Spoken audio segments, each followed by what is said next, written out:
오늘 시대소망 5장에 있는 내용으로 함께 말씀을 묵상하도록 하겠습니다. 메시아를 바라보는 믿음, 예수님을 바라보는 믿음은 무엇인가에 대해서 우리 함께 좀 생각해 보고자 합니다. 우리가 함께 누가복음 2장 25절로 28절의 말씀을 읽었습니다. 우리는 어제까지 예수님의 초림과 관련하여 이 세상과 제사장들의 무관심함과 그 부주의함에 우리는 놀라움으로 그 모습을 바라봤습니다. 어떻게 저럴 수 있을까? 어떻게 저럴 수 있을까? 그러나 우리가 또 한편 생각해야 되는 것은 저들이 저랬다면 오늘날 우리는 어떻게 하고 있을까? 생각할 수 있겠죠. 그런데 오늘 우리는 그와는 전혀 다른 한 인물을 만나게 되는데 그 사람의 이름은 시므온이라는 사람입니다. 이 성경에 매우 흔한 이름입니다. 야곱의 12아들 중에 한 사람도 시므온이었고 아주 흔한 이름이에요. 자, 그런데 이 사람은 이름은 흔할지 몰라도 그가 한 행동은 정말 그 시대에 아무도 하지 않던 일을 예수님을 바라보지 못하던 수많은 사람들 가운데 이 사람이 그분을 바라보고 만나고 예비했다는 것이에요. 전승에 의하면 예수님 초림할 당시에 시므온의 나이는 이미 100세가 넘었대요. 이 자리에 계신 우리 노인분들 오늘 용기를 가지시기 바랍니다. 시므온이 예수님을 만날 때 100세가 넘었습니다. 100세가.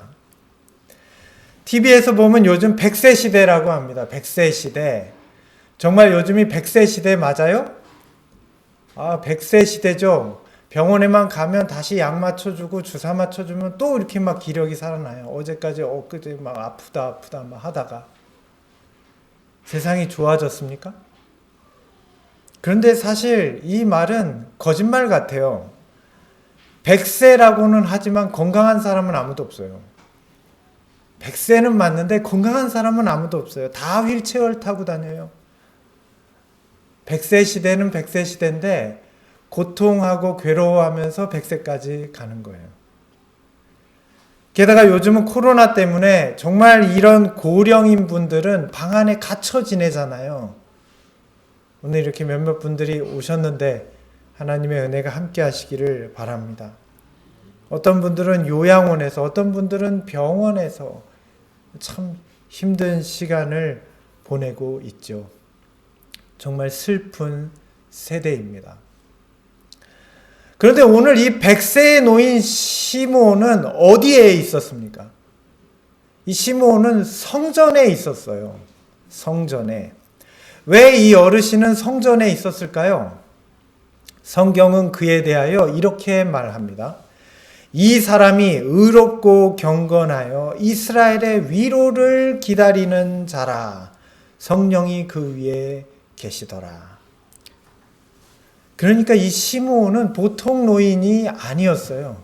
그냥 고령의 노인이 아니었습니다.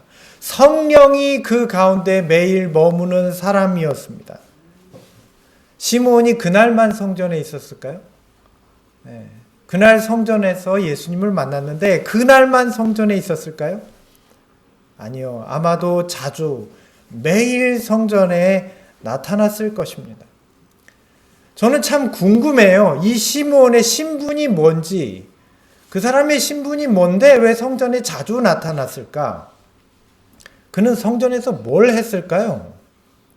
그런데 아기 예수님을 안고 예식을 진행하던 제사장이 그를 알아보지 못한 걸 보면 제사장 같은 지도자 출신은 아닌 것 같아요. 그런데 성경은 그에 대해서 매우 특별한 한 가지 실마리를 우리에게 제공합니다. 그 언급은 이것인데요. 저가 주의 그리스도를 보기 전에 죽지 아니하리라라는 성령의 지시를 받았더니. 여러분, 이 말씀이 어떤 뜻인지 잘 이해가 되십니까? 그는 일생 동안 그리스도를 기다리던 사람이었습니다. 그는 이 소망으로 일생을 주님을 기다리고 그분의 나타나심을 사람들에게 가르치면서 살았던 사람일 거예요. 그러니까 성전에 있었겠죠. 그는 나이가 늘어감에 따라 그리스도의 초림이 가까워졌다는 것을 깨닫고 아마 더 자주 매일 성전을 찾았을 것입니다.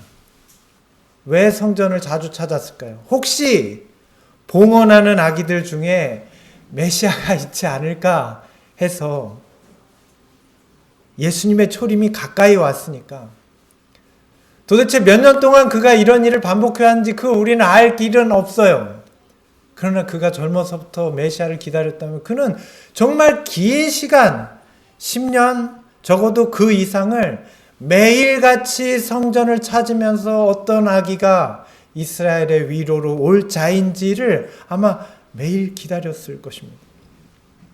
그런 간절함이 우리에게도 있나요? 예레미야서에 나와 있잖아요. 너희가 전심으로 나를 찾고 찾으면 나를 만나리라.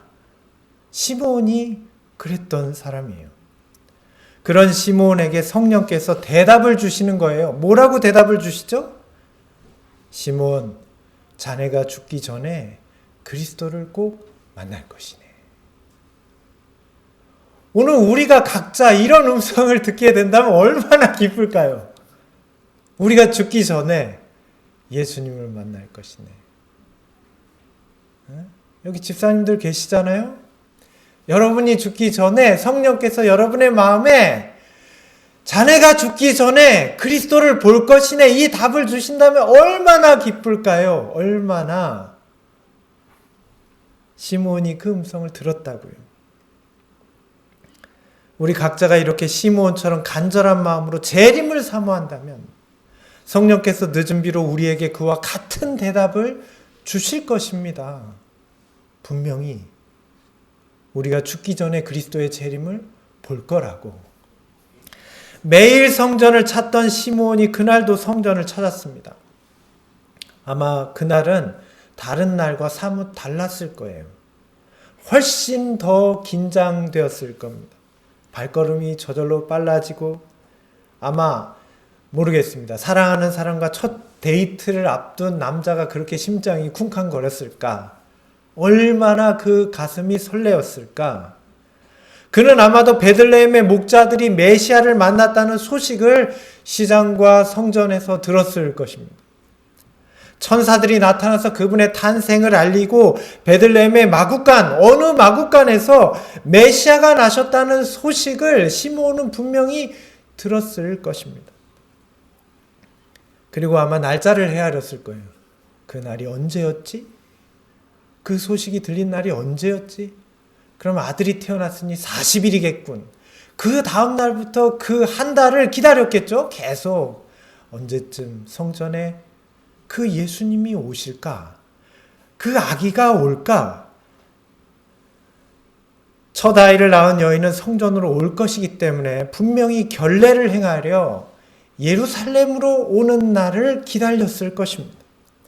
아이를 안고 오는 부모들을 아마 다 눈여겨보았을 거예요. 기웃거리면서 저 아이일까? 이 아이일까? 100세가 넘은 노인이 얼마나 마음에 간절했으면 그렇게 예수님 만나기를 기다렸겠어요. 그런데 그때 한 가난하고 초라하게 차린 젊은 부부가 아기를 안고 제사장에게 온 것을 보는 것입니다. 시므온이. 그 건네진 아기를 제사장은 무심하게 받아서 들고 예수의 이름을 적었어요. 그리고 다시 그 아이를 그 어머니에게 안겨줄 때 시므온의 가슴 속에 그 심장이, 그 마음이 얼마나 고동이 치는지 그 두근거림이 성령께서 그에게 말씀하시는 거예요. 저 아기가 바로 그 이스라엘의 위로할 자, 메시아가 바로 저 아기다. 얼마나 가슴이 뛰었을까요? 얼마나. 어린 아기시지만 그분은 하나님의 신분을 가진 분이에요. 어린 아기지만, 가난한 행색이지만 그 아이의 신분은 하나님의 신분을 가진 아이예요. 성령으로 나신 분이잖아요. 성령께서 그에게 알려주시는 겁니다. 저분이 그 그분이라고. 저분이 그분이라고. 저 가난한 부모에게 안긴 이 아기가 내가 그렇게 간절히 기다리던 메시아라고. 시몬이 얼마나 감동했을까요? 저도 시몬처럼 한번 그 감동을 경험해 보고 싶어요. 그게 도대체 어떤 종류의 감동일까? 도대체 그토록 기다리던 예수님을 만난다면 과연 얼마나 감동적일까? 얼만큼이나 마음이 벅찰까? 제사장은 아무 느낌이 없는데 얼마나 눈물을 흘릴까? 얼마나 감동해서 슬퍼서가 아니고요. 한 바가지 흘리면 될까요? 방금 전까지 그 놀라운 아기, 인간으로 오신 하나님을 안고 있던 제사장은 아무 느낌이 없었어요. 예수라는 그 이름을 듣고도, 그 이름을 농명책에 적고도 아무 느낌이 없었어요. 그런데 제사장의 눈에 비친 시므온은 마치 아마 미친 사람인 줄 알았을 거예요. 노인이 막 어쩔 줄 모르고 몸을 떨고 기쁨에 도취되어 성령의 감동으로 하염없이 눈물을 흘렸을 거예요. 그는 그 아기 예수님을 자기 팔에 안고 그 인간 제사장이 미처 드리지 못했던 하나님께 대한 진정한 감사와 헌신을 시므온이 올렸어요. 제사장은 안 했는데. 가슴 깊은 곳에서 오는 놀라운 성령의 감동과 기쁨과 평안이 그 입술을 통해서 터져 나옵니다. 주제여, 하나님이시여, 이제 말씀하신 대로 주의 종을 평안히 놓아주시는도다. 내 눈이 주의 구원을 보았사오니 이는 만민 앞에 예비하신 것이요 이방을 비추는 빛이요 주의 백성 이스라엘의 영광이니이다. 이게 그리스도를 바라보는 자의 기쁨이잖아요. 우리도 이렇게 말할 수 있으면 얼마나 좋을까요? 세상에 가장 행복한 말이잖아요. 죽어도 여한이 없습니다. 우리가 한 번도 경험해보지 못한 말. 어이구 죽는 게 무서워요. 아이고 죽지 않았으면 좋겠어요. 아니면 죽어도 한이에요. 내가 이래서 못 죽어요. 그게 아니라 이제 죽어도 여한이 없습니다. 이 순간 죽었으면 좋겠습니다. 만족합니다. 너무 기쁩니다. 감사합니다. 얼마나 행복할까요? 가난해도 좋고 병이 들어도 좋고 죽어도 좋다. 그리스도를 만난 사람의 기쁨이에요. 그런데 왜 우리는 오늘 이렇게 살지 못할까요? 100세 된 시므온도 그렇게 했는데 우리는 왜 그런 기쁨이 없을까요? 사람은 역사상의 그리스도는 인정하면서도 살아계신 그리스도에게서는 돌아선다. 우리는 예수님께서 지금부터 2000년 전에 이 땅에 계셨다는 것은 인정합니다. 그럼 그분이 계셨지, 그랬었지. 그런데 그분이 오늘날 삶에 살아계신 분으로는 믿지 않아요.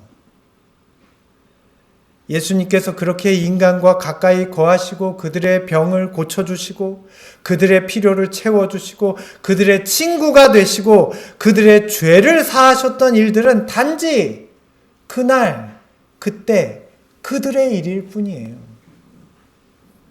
오늘 우리에게 주님은 단지 그들의 주님만 되시는 거예요. 그러니까 실상 오늘날 우리에게 예수님은 살아계신 분이 아니에요. 이 말은 무슨 뜻이에요? 둘 중 하나겠죠. 예수님이 죽었거나 아니면 내가 죽었거나. 그런데 예수님은 부활하셨잖아요. 그럼 누가 죽은 거예요? 내가 죽어 있는 거죠. 주님의 말씀이 맞아요. 내가 살았다는 이름은 가졌으나 실상은 죽은 자다. 죽은 자다. 오늘날 우리에게서 예수님이 살아계신 분은 아닌 것 같아요. 우리의 삶의 모습이 그러하니까. 그러니 성경을 봐도 아무런 감동이 없고 아무리 말씀을 들어도 변화가 없어요. 무슨 선한 일을 행하려고는 하는데 해봐도 힘만 들어요. 그리스도인이라고 하지만 실상 아무것도 되는 일이 없어요. 살았다는 이름은 있는데 실상은 죽은 자다. 왜 그런가요? 왜 그래요? 예수님이 나의 삶에는 살아계시지 않잖아요. 사실은 내가 죽어 있는 것이지만.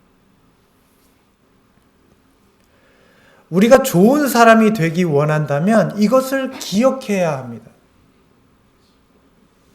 달리 말하면 그리스도인의 변화, 성화되기를 원한다면 이 원칙을 잊으면 안 됩니다.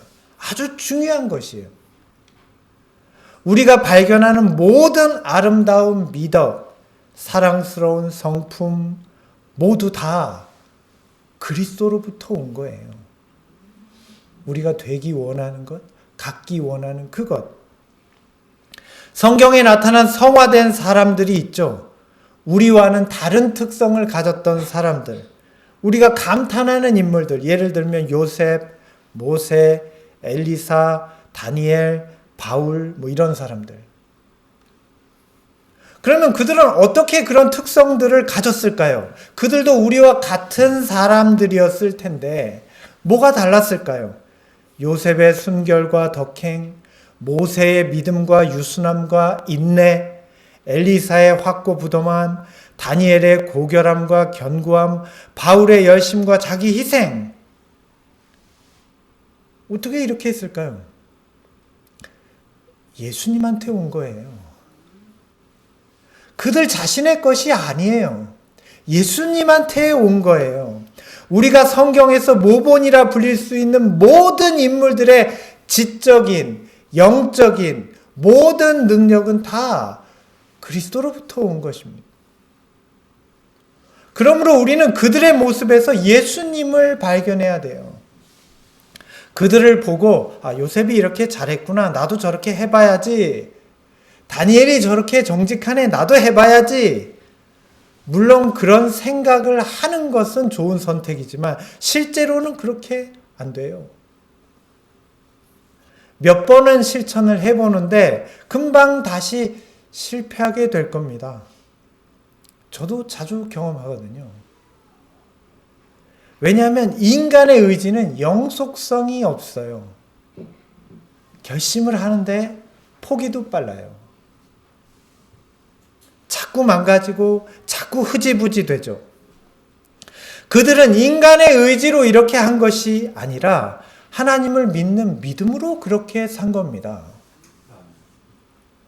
우리는 그들의 모습 가운데서 예수님이 그들에게 이렇게 하셨구나 하는 걸 깨달아야 돼요. 예수님이 이런 특성을 그들에게 나타내셨구나. 우린 그걸 깨달아야 돼요. 요셉처럼 나도 해야지, 다니엘처럼 나도 해야지가 아니라 그들의 그런 모습을 보고 예수님의 이런 모습이 그들에게 이렇게 나타났네. 예수님이 그들에게 이런 모습을 나타내셨구나. 예수를 바라보아야 합니다. 그럴 때 비로소 그들과 같은 특성이 우리에게도 나타나게 돼요. 왜? 예수를 바라봤으니까. 다니엘을 바라본 게 아니니까. 요셉을 바라본 게 아니니까. 예수를 바라봤으니까 예수의 특성이 우리에게도 나타나는 거예요. 사도 바울이 바로 이런 변화에 대해서 얼마나 연구하고 노력했던 사람인지 여러분 아시죠? 로마서를 보시면, 갈라디아서를 보시면 바울이 그걸 얼마나 노력했는지 알 수 있죠. 그는 율법의 본질을 깨달은 사람이잖아요. 그는 이 모든 것이 결국 예수로부터 온다는 것을 깨달은 것입니다. 이게 다 맞는데 예수로부터 오는 것이구나. 예수로부터. 누구든지 예수를 바라보면 이렇게 된다는 것입니다. 그래서 그는 이렇게 말해요. 내가 너희 중에서 예수 그리스도와 그의 십자가에 못 박히신 것 외에는 아무것도 알지 않기로 작정하였습니다. 무슨 말이에요? 내게는 오직 주 예수 그리스도의 십자가 외에는 결코 자랑할 것이 없으니. 무슨 얘기입니까? 예수님한테 온다는 얘기죠. 예수님한테. 오직 우리는 예수를 구주로 바라보아야 한다는 것입니다. 우리가 예수님께 의존하는 상태, 이것을 다른 말로 믿음이라고 하죠. 예수님께 의존하는 상태. 자, 이런 믿음, 의존의 상태가 점점 더 늘어나고 분명해질 때 우리는 그것을 그리스도인으로 성장했다라고 그래요. 예수 믿음이 자랐을 때, 예수님께 의지하고 그분만 의지하는 마음이 분명해질 때 우리는 그리스도인으로 성장했다고 그래요. 이것이 사람이 예수님을 믿는 상태에서 일어나는 일들입니다. 자기를 부인하고 예수님 앞에서 자기를 낮추는 것입니다. 내가 잘한다, 못한다, 내가 어떻다는 것에 관심이 있는 것이 아니라 오직 예수님께 관심이 있는 거죠. 예수님이 어떤 분이신가에 더 관심을 갖는 거죠. 이런 자들이 주님을 인정하는 사람, 주님 앞에 겸손한 사람입니다. 이게 믿음이죠. 믿음. 예수를 바라보는 믿음. 다시 일어나고자 하는 자들은 먼저 넘어지지 않으면 안 된다. 즉, 우리가 그리스도 안에서 높임을 받으려면 먼저 반석 위에 떨어져 깨어져야 한다. 우리가 영적 왕국, 그 왕국의 영광을 알려면 자아를 퇴위시키고 교만은 낮추어야 한다. 유대인들은 겸비를 통하여 얻게 될 그 영예를 받으려고 하지 않았다. 그러므로 그들은 그들의 구주를 영접하려 하지 않았다. 시대 수망의 말씀이에요. 우리가 예수님 앞에 서면 이렇게 된다는 것입니다. 우리가 예수 앞에 엎드리고 예수라는 반석에 우리 자신이 깨어지게 된다는 거예요. 예수님 앞에 가면, 예수님 앞으로 가면, 그러면 살아요. 그러면 변해요. 그러면 기쁨과 소망이 넘치는 사람이 돼요. 예수님의 기쁨과 소망이 우리를 채우는 것입니다. 이게 진짜 변화, 진짜 성화 아니에요? 진짜 변화. 하다가 안 되기를 반복하는 그런 게 아니라 예수를 바라봄으로 물러서지도 않고 변치도 않는, 말을 예쁘게 하고 태도를 공손하게 하는 것이 겸손이 아니라 그런 척 할 수 있잖아요. 말 예쁘게 하는 척 할 수 있죠. 할 수 있어요. 네, 저도 그럴 때가 있더라고요. 할 수 있어요. 말 예쁘게 그런 척. 태도를 공손한 척 할 수 있어요. 좋아하는 척, 사랑하는 척 할 수 있어요. 근데 뭐가 없어요? 영속성이 없어요. 그런 척 하는 것은 잠시는 할 수 있는데 영속성이 없어요. 계속 못 한다고요. 금세 그 밑바닥을 드러내죠. 인간으로 오신 하나님, 임마누엘, 하나님께서 인류에게 주신 가장 좋은 선물, 그분이 예수님입니다. 예수 그리스도 그분 안에 이 모든 것이 다 있다는 것을 믿으십시오. 그래서 우리가 이 예수님을 바라볼 때 시므온이 이 아기 예수님을 바라본 것처럼 하나님께서 이 죄지은 인간을 얼마나 사랑하시고 얼마나 귀중히 여기는 것을 우리는 알게 된다는 거예요. 하나님이 우리를 사랑하시는 거 우리가 어떻게 알죠? 우리는 그것을 우리가 가지고 있는 어떤 물질의 가치로 자꾸 재려고 해요. 나한테 재산을 많이 주면, 내 몸이 늙었는데도 젊은이처럼 팔팔하면, 코로나에 안 걸리면, 우리 자식이 대학을 딱 붙으면, 요번에 보조금을 내가 받으면, 대출이 제대로 되면, 이자가 내리면, 우리 딸이 좋은 데로 시집을 가면, 취직이 되면, 그러면 하나님이 나를 사랑하시는 줄 알아요. 그런데 실상 그 일이 이루어지면 우리는 그것을 기억도 하지 않아요. 왜냐하면 이건 이 세상의 일이거든요. 금방 사라져버릴 거예요. 영원하지 않아요. 똑같이 영속성이 없어요. 이 세상 것은 그런 척 하는 거예요. 감사하는 척 한 거예요. 사탄의 속성이에요. 사탄도 하나님 앞에 그렇게 얘기하거든요. 존경하는 것처럼. 그런데 뒤로는 딴소리 하죠. 오늘 우리가 그러는 거예요. 오늘 하나님께서 우리를 사랑하시는지 우리가 어떻게 알죠? 그리스도를 선물로 주신 이 사실은 하나님 아버지의 마음을 나타내 준다. 이 사실은 우리를 향한 하나님의 생각이 재앙이 아니라 평안이라는 것을 증거한다. 이 사실은 또한 죄에 대한 하나님의 증오는 죽음처럼 강하나 죄인에 대한 사랑은 죽음보다 더 강하다는 것을 선언한다. 예수님을 바라봐야 하나님의 마음을 알게 돼요. 예수님이 그분의 사랑을 우리에게 알려주시는 선물이에요. 증거예요, 증거. 사람은 선물 받아야 사랑받은 줄 알잖아요. 아이들은 엄마가 고생했는데 생일 선물은 자기가 받아야 사랑받은 줄 알죠.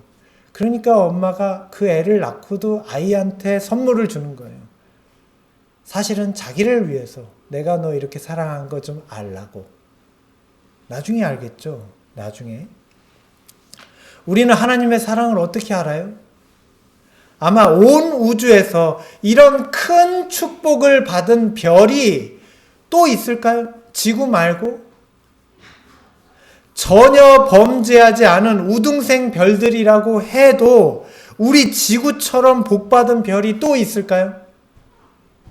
지구가 뭘 복을 받았어? 이렇게 환경오염이 심각한데 코로나 때문에 미세먼지 때문에 아예 죽겠는데 맨날 전쟁 난다고 난린데 우리 윗동네에는 뭐 핵폭탄을 몇 개를 60개를 갖다 놨다는데 뭐가 감사해요? 예수님이 다녀가셨잖아요. 예수님이 이 별을, 예수님이 우리 지구를 다녀가셨잖아요. 만약에 나중에 우리가 구원을 받는다면 혹시 이런 일이 생길지도 몰라요. 우리가 이 우주의 다른 별에 사는 거민들을 만난다고 생각해 보세요. 나중에 이제 다 우리가 변화돼서 다른 별의 거민을 만나겠죠? 우리는 이 땅에서 내가 다이아반지를 꼈다, 새 차를 샀다, 새 집을 샀다 자랑하잖아요. 그런데 나중에 우리가 이 우주에서 구원받은 다음에 뭘 자랑할까요? 다이아반지가 아무 소용이 없어요, 거기는. 좋은 차가 아무 필요가 없어요. 좋은 집이, 자랑할 게 아무것도 없네? 자랑할 게? 하나님 나라 갔더니 자랑할 게 아무것도 없네? 아마 우주에서는 이렇게 자랑할 거예요. 이렇게. 지난주에 우리 별에 예수님이 30분 다녀가셨어요. 얼마나 대단한지 몰라요. 막 자랑하는 거죠. 그 별의 거민이 30분이나 같이 계셨다고. 30분. 예수님이 30분이나 계셨다고. 와. 심지어 우리랑 음식도 드셨다고. 음식도. 와. 그러면서 옆에 있는 사람 막 부러움으로 쳐다봐요. 예수님이 30분이나? 근데 우리가 그 옆에 서 있는 거예요. 우리에게 혹시 물을 수도 있죠. 당신들은 뭐 자랑할 거 없어요? 자랑할 거 있으면 좀 얘기해봐요. 우리 별의 예수님은 33년 계셨어요. 33년. 아마 그 사람들이 깜짝 놀랄 거예요. 어마어마하게 놀라겠죠. 33년이요. 우리 별에 30분 계셨는데 그걸 계속 자랑했는데 33년. 아니 어떻게 그렇게 오래 계셨어요? 근데 그 사람의 그 다음 질문이 충격이에요. 어떻게 잘 대접해드렸나요? 우리 예수님을. 그러면 우리는 아마 아무 말도 못할 거예요. 33년을 무시하고 괴롭히다가 죽여버렸잖아요. 우리가 예수님으로 인해 하나님으로부터 받은 그 은혜가 얼마나 큰지 우리는 잘 모르는 것 같아요. 그래서 우리는 그분으로부터 은혜를 받지 못하고 있어요.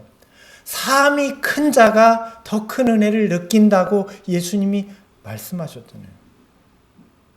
많이 사함받은 자가 많이 사랑하는 거예요. 우리는 그분께 받은 은혜를 잘 몰라요. 그러니까 안 감사하죠. 감사하지 않은데 무슨 은혜가 있어요. 이런 엄청난 축복을 이 지구가 우리 인간이 받았는데 아무 느낌이 없단 말이죠. 제사장처럼. 진리가 잘 느껴지지 않아요. 삶이 기쁘지도 않고 행복하지도 못하죠. 그러면 어떻게 해야 되는지 아십니까? 예수님을 믿으세요. 예수님을 바라보세요. 예수님을 바라보면 내가 얼마나 큰 축복을 하나님으로부터 그 놀라운 사랑을 받고 있는지를 알게 돼요. 아, 내가 이렇게 놀라운 사랑을 하나님으로부터 받는구나. 우리가 다 그의 충만한 데서 받으니 은혜 위에 은혜로라. 은혜와 진리는 예수 그리스도로 말미암아 온 것이라. 은혜와 진리는 예수님을 바라볼 때만 오는 거예요. 그분을 바라보지 않으니까 은혜가 없는 거예요. 교회에 다니는데, 시골 생활 준비한다고 하는데, 마지막 때라고 말씀대로 살려고 하는데, 전도한다고 하는데, 목사라고 하는데, 장로라고 하는데, 교회에 30년 다녔는데 예수님을 안 바라보니까 은혜와 진리가 없어요. 예수님을 바라보시면 됩니다. 그분을 믿으세요. 그분을 의지하세요. 이게 믿음이에요. 그분을 바라보고 그분을 의지하는 게 믿음이에요. 우리를 구원하시는 사업에 착수한 그분께서는 그 사업을 완성하는 데 필요한 것이라면 아무리 귀한 것도 아끼지 않으실 것이다. 우리의 구원에 필요한 진리를 하나님이 우리에게 알려주시지 않거나 어떤 신적인 매체를 사용하지 않고 남겨놓는 일은 결코 없으시다. 우리는 하나님을 좋은 것을 많이 가지신 분으로 인정하기는 하는 것 같아요. 하나님 죽지도 않고, 하나님은 물 위도 걸으시고, 하나님은 보리떡 5개로 5,000명도 먹이실 수 있고 7개로 7,000명도 먹이실 수 있고, 하나님은 죽은 자도 살리시고 무등병도 고치시고 돈이 없으면 물고기를 열어서 돈도 꺼내시고, 하나님은 우리보다 좋은 것을 엄청나게 많이 가지신 분이라는 것은 우리가 인정하는 것 같아요. 그런데 그분이 나에게도 좋은 분이라는 사실은 잘 모르는 것 같아요. 그냥 그분은 부자다. 그분은 좋은 거 많이 가졌더라. 근데 나랑은 상관없는 분으로 생각하는 것 같다고요. 우리는. 그게 우리의 믿음 아니에요? 오히려 그분은 매우 인색하고 무정한 분이라고 생각지 않나 하는 생각이 들어요. 기도해도 들어주지도 않으시고, 내가 이렇게밖에 못 사니까 나를 안 도와주시고. 사실 이런 생각들은 누가 만들어 놓은 거죠? 누가 하나님의 품성에 대해서 오해하게 만들어 놨죠? 마귀가. 이건 마귀의 생각이에요.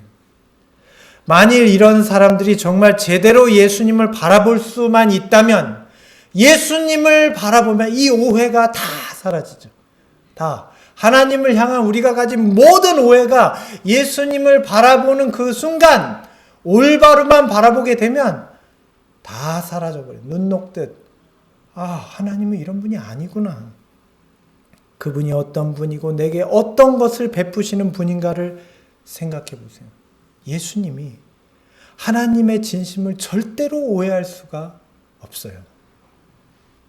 하나님께서 자신을 위해서 뭘 아껴두시고, 우리에게 주시는 것이 아까워서 뭘 뒤로 넘겨두시고, 절대로, 만일 그렇다면, 절대로 그럴 분이 아니시죠. 만일 그렇다면 하나밖에 없는 독생자를 우리에게 주시겠어요?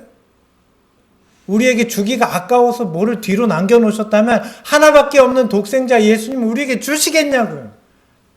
우주에 30분만 머물러도 그걸 두고두고 계속 자랑하는 그분을 인간으로, 어린 아기로 30분이 아니라 33년을 우리랑 같이 살고 먹고 생애하고 고쳐주시고 낫게 해주시고 위로해주시고 하늘의 진리를 전해주시고 심지어 우리를 위해 죽으시고 다시 사시고 우리를 데리러 오시고 우리를 위해 지금 중보하시고 그렇게 하시겠냐고. 우리를 안 사랑하시면 예수님을 바라보세요. 그분을 주셨는데 뭘 못 주시겠어요, 우리한테. 예수님을 바라보지 않는 것입니다. 은혜 위에 은혜가 주어지고 은사 위에 은사가 주어진다. 우리의 온갖 보화가 주께서 구원하시려는 자들에게 개방되어 있다. 그분은 어제 우리에게 은혜를 주셨다고 해서 오늘 또 은혜를 안 주시는 분이 아니라 오늘 또 주시는 분이에요. 어제 능력의 은사를 주셨다고 해서 오늘은 됐다고 말씀하시는 분이 아니에요. 오늘 또 그 은사와 능력을 주시는 분이에요. 오늘 시대의 소망에는 그분의 마음을 이렇게 표현하고 있습니다. 예수님께서 하늘 지성소에서 그분의 모든 영광과 능력을 다 내려놓으시고 그분의 그 위대한 궁정을 떠나시기 전에 아버지 하나님께서 그분 앞에서 이렇게 말씀하셨다는 거예요. 하나님께서는 우주의 부요함을 다 모으고 무한한 능력의 자원들을 다 펼쳐놓으신 후에 그 모든 것을 예수 그리스도의 손에 맡기시면서 주님의 손을 잡으시고 이렇게 부탁하셨다는 거예요. 이 모든 것은 다 사람들을 위해서 내가 준비한 것이네. 이 선물들을 다 사용해서 사람들이 이 땅에서든 하늘에서든 나의 사랑보다 더 큰 사랑이 없다는 것을 꼭 확신시켜 주시게. 진정한 행복은 오직 나를 사랑하는 데서만 찾을 수 있다는 것을 사람들에게 꼭 알려주시게. 이게 하나님의 부탁이에요. 예수님은 이 사명을 가지고 이 땅에 오신 거예요. 하나님께서 사람들을 위해 아무것도 아끼지 않으십니다. 그 증거가 예수님이에요. 그래서 우리는 예수님을 사람들에게 말해 주어야 합니다. 우리에게 보내주신 예수님이 하나님의 마음이라는 걸 말해 주어야 돼요. 이것이 예수님을 우리에게 주신 하나님의 마음이고 예수님이 하나님의 마음이십니다. 예수님을 바라보면 하나님께서 우리에게 어떤 마음을 품고 계시는지, 얼마나 인류를 사랑하시는지 알게 됩니다. 인간을 향한 하나님의 마음이 예수님이라는 것을 우리도 알고 있습니까? 우리는 이것을 사람들에게 전해 주었습니까? 말해 주었어요? 예수님이 하나님의 마음이라고? 우리도 그분을 안다고 말해 줬어요? 그런데 우리는 자꾸만 교리를 말하죠. 물론 그 교리가 예수님이라면 교리도 좋습니다. 그런데 우리가 전했던 교리가 정말 다 예수님이에요? 예수님으로 말해줬어요? 그랬다면 과거에 이 교회를 떠났던 사람들이 어쩌면 떠나지 않았을지도 몰라요. 우리가 먼저 예수님을 바라보고 예수님을 말해 주어야 되겠습니다. 우리가 예수님을 바라보고 예수님을 말해줘야 되겠어요. 이것이 마지막 때 전해져야 될 셋째 천사의 기별이죠. 예수를 믿는 믿음, 예수를 바라보는 믿음, 언제든지 어떤 상황에서도 예수님을 믿어야 한다는 믿음. 코로나가 왔어도, 경제 위기가 왔어도, 전쟁이 임박했어도, 환경 위기가 왔어도 우리는 예수님을 말해줘야죠. 다른 희망이 뭐가 있어요? 이제 마지막 때가 되었잖아요. 마지막 때가. 우리가 날마다 마지막 때가 왔다는 걸 보잖아요. 뉴스와 뭐 이런 걸 통해서. 재앙들은 지상의 거민들 위에 내리고 있었다. 죄인들을 위한 마지막 눈물을 흘려줬고 마지막 기도는 드려졌으며 마지막 짐은 지워졌고 마지막 경고는 주어진 바 되었다. 두렵죠. 마지막이라는 사실이 두렵잖아요. 마지막 눈물, 마지막 기도, 마지막 짐, 마지막 경고. 왜 마지막이에요?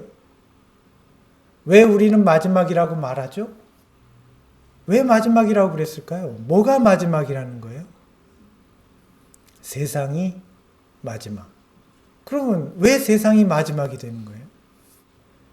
예수님의 구속사역이 끝난다. 그래서 마지막이라는 거죠. 이 마지막 때에 예수님께서 그분의 구속사역을 끝내시면 마지막이 되는 거죠. 그렇다면 예수님께서 그분의 구속사역은 언제 끝내실까요? 언제? 하늘 지성소에서 예수님이 중보사역을 끝내시면 은혜의 시기가 맞춰지는 것입니다. 세상이 끝나는 것이죠. 예수님이 재림하시겠죠. 그러면 그분은 그 중보사역을 언제 끝내시는 걸까요? 언제쯤 끝내실까요? 우리 두렵잖아요. 끝내실까봐. 끝내실까봐 두렵고. 끝내실 것 같은데 내 자식이 아직 안 믿으니까 두렵고. 다가올 환란이 두렵고. 예수님은 과연 그걸 언제 끝내실까요? 우리는 아마 예수님이 초림하셨을 때 그분의 지상사역을 어떻게 끝내셨는지를 생각하면 이해하기가 쉬울 것 같습니다. 주님께서 지상에서 마지막 구속사역을 보내신 곳은 어디입니까? 마지막 중보의 기도를 드리신 곳이 어디예요? 겟세마네죠. 겟세마네에서 마지막 중보의 기도를 올리셨잖아요. 제자들과 인류를 위해서. 그런데 그때 제사장과 바리새인들이 폭도들과 군인들을 데리고 예수님을 연행하러 왔어요. 마치 무슨 폭력배를 진압하는 것처럼 아무런 무기도 가지지 않으시는 예수님을 무자비하게 묶으려고 예수님의 손에 오라를 씌우고, 얼마나 무례합니까? 하나님이신데. 그때 제자들이 옆에 있었잖아요. 그분의 제자인 베드로가 그걸 보고 얼마나 화가 났을까요? 의분이 났을 거예요.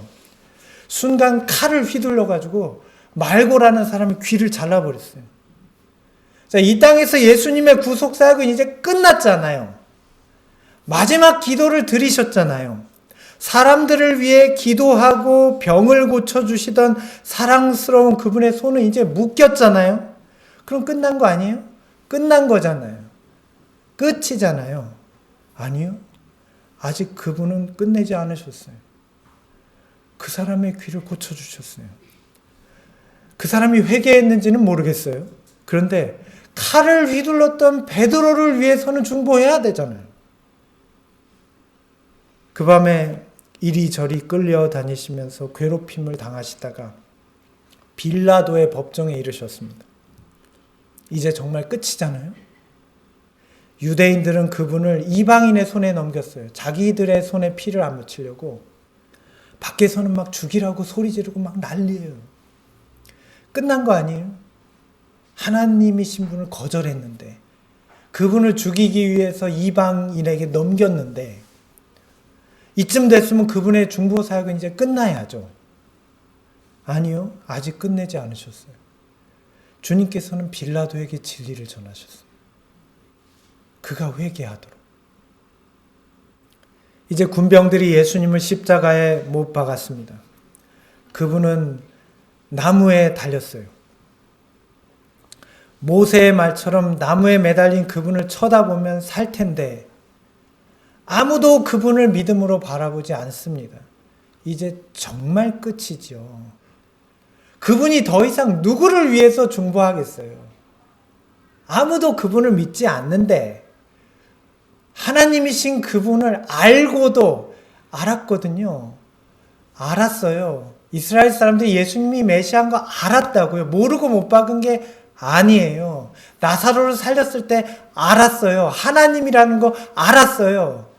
근데 자기 뜻에 안 맞으니까 못 박아버렸어요. 이제 끝이죠.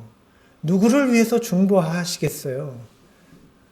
그런데 그분의 중보사역은 여기서 끝이 나지 않았어요. 아직 한 사람이 남았거든요. 한 사람이, 한 죄인이 예수님을 믿음으로 바라보고 있었어요. 이런 사람은 절대로 변할 것 같지 않은 사람, 결코 회개하지 않을 것 같은 그 한 사람이 남았거든요. 한평 강도. 주님, 당신의 나라에서 저 같은 사람도 기억해 주실 수 있겠습니까? 예수님께서는 한 영혼이라도 회개할 자가 있다면 그분의 중보 사역을 멈추지 않으십니다. 대답하십니다. 그럼요. 그렇고 말고요. 당신은 나와 함께 그 나라에 있게 될 것입니다. 그렇다면 그분은 언제 이 은혜의 시기를 끝내실까요? 더 이상 아무도 회개하지 않을 때. 정말 두려운 일이죠. 더 이상 아무도 회개하지 않을 때. 더 이상 예수를 바라보라는 회개의 복음이 전해지지 않을 때까지 그분의 중보를 마치지 않으실 것입니다. 근데 지금 우리가 가만히 있으면 이 땅에서 풀어야 하늘에서도 풀리잖아요. 이 땅에서 우리가 중보를 그쳤는데 예수님이 중보하실 수 있어요? 내가 내 아들을 위한 기도를 그쳤는데, 내가 내 딸을 위한 기도를 그쳤는데, 내가 내 믿지 않는 남편을 위한 기도를 그쳤는데, 내가 예수님을 바라보라는 말해주는 그 일을 그쳤는데 은혜의 시기가 이어질 수 있겠어요? 그러므로 오늘 우리는 예수님을 바라보는 이 믿음을 잃지 말아야겠습니다. 내가 도둑같이 오리니 누구든지 깨어 자기 옷을 지켜 벌거벗고 다니지 아니하며 자기의 부끄러움을 보이지 아니하는 자가 복이 있도다. 여기 이 옷은 믿음의 옷입니다.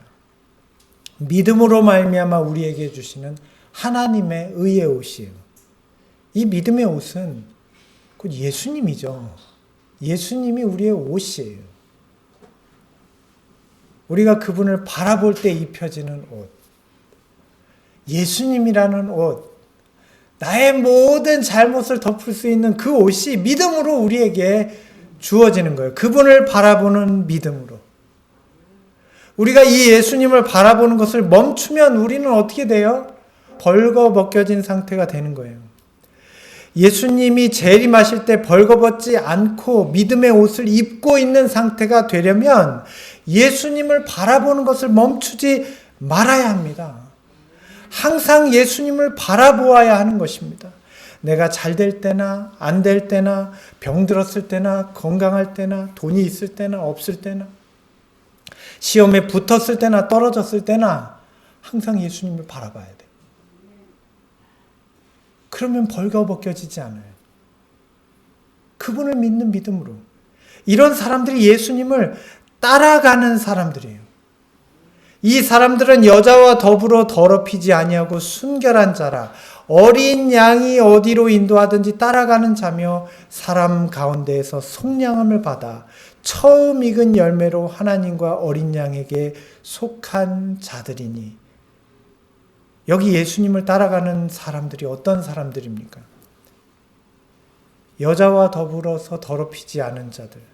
이 세상의 교회들처럼 변하지 않은 예수님을 향한 믿음을 변치 않는 사람들. 또 이 사람들은 속량함을 받은 사람들이에요. 그들은 밤낮 쉼을 얻지 못하는 짐승의 노예처럼 살지 않는 사람들. 죄의 유혹, 걱정, 두려움, 모든 이기심과 자아가 더 이상 그들에게는 아무런 영향을 미치지 못하는 사람들. 예수님을 바라보기 때문에. 저는 이런 생각이 들었어요. 이 말씀을 들으면서 어떻게 이런 사람이 될 수 있을까? 나는 잘 안 되는데 어떻게 하면 이렇게 될까? 이 말씀을 잘 들어보세요. 그들은 날마다 그들의 주님을 너무도 가까이 따랐기 때문에 보좌에 계신 그분의 목자가 마침내 그들의 영원한 그의 초장의 쉼과 행복으로 인도하실 만치 준비될 자들이 되었다. 지상에 사는 동안 그들은 꾸준히 주님을 알기 위해 따랐으므로 드디어 그들은 하나님의 보좌 앞에 흠없이 서는 자들이 된 것이다. 어떤 사람들이에요? 날마다 예수님을 바라봤던 사람들. 날마다 예수님을 내가 이렇게 살아야지라고 생각한 게 아니고 내가 이렇게 겸손해야지 예쁘게 말해야지 한 게 아니고 예수님을 바라보기를 멈추지 않았던 사람들. 그래서 예수님과 너무나 가까워진 사람들, 구약 성경에도 이런 사람이 한 사람 나오잖아요. 누구죠? 에녹. 날마다 그분을 바라보고 가까워져서 나중에 들어갔잖아요. 그분의 나라까지. 예수님을 바라보면 그분을 더 알고 싶어요. 어떻게 하면 예수님과 더 가까워질 수 있을까? 이걸 고민하게 돼요. 이게 동행이죠. 전적으로 그리스도께 충성한 그들은 어린 양이 어디로 가든지 따라가는 자들이다.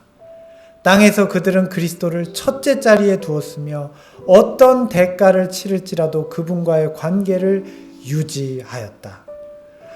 그들의 충성은 엄청난 시험을 받았을지라도 그들은 마지막 때의 기만에 맞서 승리하였다. 이제 그들은 그리스도를 따른다. 아무것도 그들을 그분의 사랑에서 끊어놓을 수 없었다. 무슨 말입니까? 언제나 마음으로 예수님을 생각했다는 거잖아요. 이 사람들이. 예수님을 바라보는 것입니다. 이것이 예수 믿음이죠. 기쁠 때나 슬플 때나 좋을 때나 나쁠 때나 코로나가 심해져도 지진이 일어나도 경제가 몰락해도 예수님 바라보기를 멈추지 않는 사람들. 멈추지 말아야 합니다. 혹시 우리에게 죽음이 온다고 해도 그분을 바라보는 걸 멈추지 말아야 합니다. 그러면 우리는 예수 믿음을 갖게 돼요. 이렇게 우리의 마음이 고정되어야겠습니다. 예수님을 바라보는 쪽으로 아예 고정되어 버려야겠어요. 이렇게 은혜 시기가 맞춰져야 되겠죠. 그분을 바라보다가 고정돼서 그냥 맞춰져 버려야 돼요. 세상이 잘못돼도 교회가 타락해도 예수님을 바라보는 우리의 믿음은 변치 않아야겠습니다. 그러면 시몬과 같은 소리를 들을 겁니다. 네가 그리스도를 보기까지 죽지 않으리라. 얼마나 기쁘겠어요. 오늘 저와 여러분이 이 예수 믿음을 갖게 되기를 간절히 바랍니다. 그러면 우리가 정말 기쁠 것입니다. 오늘 말씀을 마치겠습니다.